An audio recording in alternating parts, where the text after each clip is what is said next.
Senator Coyle. My question is for the government representative in the Senate. Senator Gold, last week the United Nations Environment Program released its Emissions Gap Report for 2022.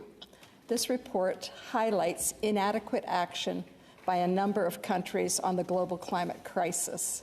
The report shows that, given its existing policies, Canada is not projected to meet its nationally determined contribution, NDC, to the Paris Agreement.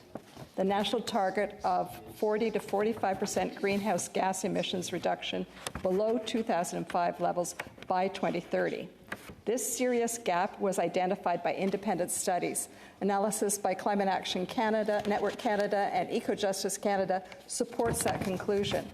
With COP27 just around the corner, Senator Gold, could you tell us how and when the government plans to strengthen its climate plan in order to get us on track to meet those crucial 2030 targets? Senator Gold. Well, thank you for your question. The government is responding to the real climate crisis with an ambitious plan to stimulate a clean economy, create sustainable jobs. Indeed, it is an ambitious and achievable sector-by-sector path for Canada to reach our goals for 2030. The steps that are being put into place and that will evolve over time and start to bear more fruit are serious and are serious ones. And the plan itself is a product of broad consultation. Input was received from over 30,000 Canadians and was widely received from the various sectors that were consulted. Government remains committed to fighting climate change. It remains committed to evaluating the progress that it's making and remains confident that its plan can and will meet its targets. Senator Coyle, supplementary. Thank you, Senator Gold. I do hope, though, that that gap will be closed. It's good that we have good things happening, but there is a gap, and so we need to find a way to close it. Senator Gold, speaking of meeting those targets, last week the International Energy Agency released its World Energy Outlook. The report suggests that Canada should explore ways to enhance the federal government's role in strengthening its interprovincial connectivity and accelerating key projects of grid modernization and electrification.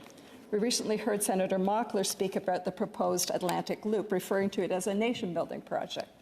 The report also suggests that the federal government should increase funding to support the acceleration of research, development, and innovation of clean energy technologies to achieve the 2050 targets.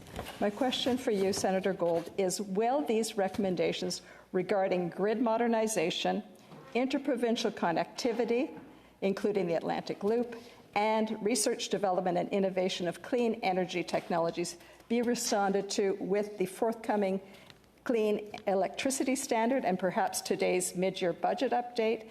And do we have any more clarity on when the clean electricity standard will be announced? Senator Gold. Well, thank you for your question. The government is, as I said, taking action to meet not only our 2030 targets, but also to reach net zero emissions by 2050. Currently, Senators, you will know, I assume, that our electricity grid is over 80% non-emitting, and the clean electricity standard will allow Canada to decarbonize other parts of the economy, like transportation and the heating of buildings. The clean energy standard will result in good and better jobs, cleaner air, will result in existing electricity generation facilities transition to non-emitting sources, ensure that any new power generation built in Canada is clean. Government remains committed to these goals. On the clean energy standard itself, to your question, I'm advised that implementation should start in 2024-25.